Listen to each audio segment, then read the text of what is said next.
Wasim financial crisis से गुजर रहा था और उसके घर के हालात भी कुछ ठीक नहीं थे।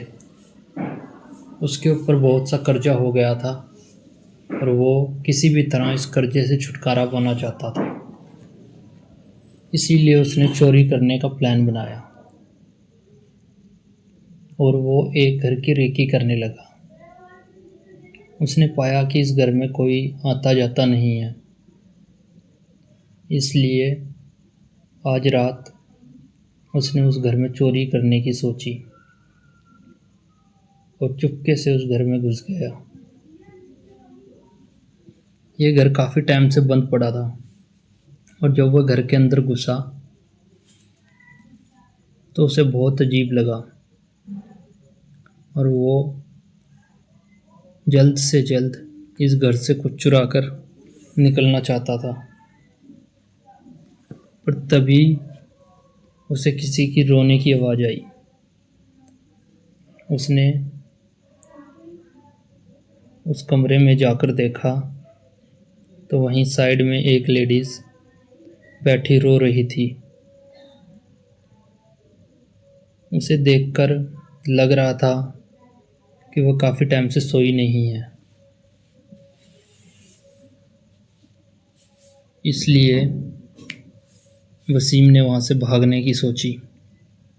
और वह जैसे ही भागने के लिए दरवाजे के पास आया तो दरवाज़ा पूरी तरह से लॉक हो गया था। पूरा घर एक अजीब से सन्नाटे में छा गया। उसने जब पीछे मुड़कर देखा तो वह औरत चाकू लेकर वहीं खड़ी थी। यह देखकर वसीम दूसरे कमरे की तरफ भागा और जब वहां पहुंचा तो उसके पैरों तले से ज़मीन खिसक गई। वहां 3 लाशें सड़ी पड़ी थी, जैसे कि वह काफ़ी टाइम से वहीं पड़ी हों। इससे वसीम की चीख निकल गई। उसकी चीख को सुनकर आसपास के लोग वहां आ गए और उन्होंने वसीम को पकड़ लिया। और जब उन्होंने पुलिस को बुलाकर वहां देखा तो पुलिस उसे ले गई।